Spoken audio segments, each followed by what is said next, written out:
கரூர் கூட்ட நெரிசலில் உயிரிழந்த 41 பேரின் குடும்பத்தினருக்கு அரசு வேலை வழங்குவதை எதிர்த்த வழக்கை அவசர வழக்காக விசாரிக்க நீதிமன்றம் மறுத்திருக்கிறது. அண்மை செய்தியாக பார்க்கிறோம்.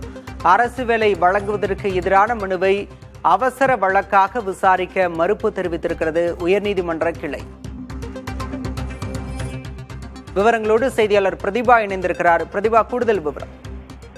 பாலகிருஷ்ணன், கரூர் கூட்ட நெரிசலில் உயிரிழந்தவர்களின் குடும்பத்திற்கு அரசு வேலை வழங்குவதை எதிர்த்து மதுரை அமர்வில் முறையீடு செய்யப்பட்டது.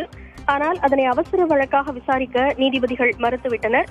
மனுவாக தாக்கல் செய்தால் பட்டியலிடப்பட்டு வழக்கம் போல் விசாரணைக்கு எடுக்கப்படும் எனவும் நீதிபதிகள் தெரிவித்திருக்கிறார்கள்.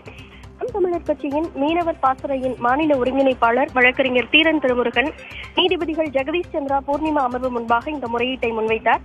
கரூர் கூட்ட நெரிசலில் 41 பேர் உயிரிழந்தது தொடர்பான வழக்கு விசாரணை உச்சநீதிமன்றத்தில் நிலுவையில் இருக்கிறது. அதோடு சிபிஐ விசாரணையும் நடைபெற்று வருகிறது.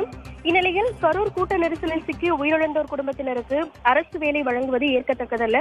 இதுபோல பல அசம்பாவிதங்கள் நிகழும் சூழலில் அவர்களுக்கு வேலை வாய்ப்பு வழங்குவது தொடர்பாக சில முறையான வழிகாட்டுதல்கள் அல்லது கொள்கை முடிவு போன்றவை எடுக்கப்பட வேண்டும்.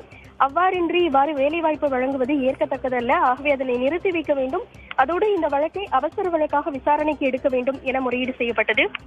அதற்கு நீதிபதிகள் ஏற்கனவே இது தொடர்பான வழக்கு உச்சநீதிமன்றத்தில் நிலுவையில் இருக்கிறது, உச்சநீதிமன்றத்தில் முன்வைக்கலாமே என கேள்வி எழுப்பினர். தொடர்ந்து மனுவாக தாக்கல் செய்யுங்கள், பட்டியலிடப்பட்டு வழக்கம் போல் விசாரணைக்கு எடுக்கப்படும் எனவும் தெரிவித்திருக்கிறார்கள். பாலகிருஷ்ணன், விவரங்களுக்கு நன்றி சகாய பிரதிபா.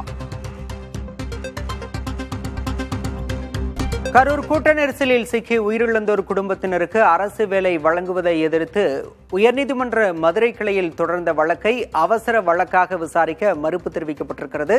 அண்மை செய்தியாக பார்த்துக் கொண்டிருக்கிறோம். உச்சநீதிமன்றத்தில் வழக்கு சிபிஐ விசாரிக்கும் நிலையில் அரசு வேலை தருவது ஏற்கத்தக்கது அல்ல என்று மனுதாரர் குறிப்பிட்டிருக்கிறார்.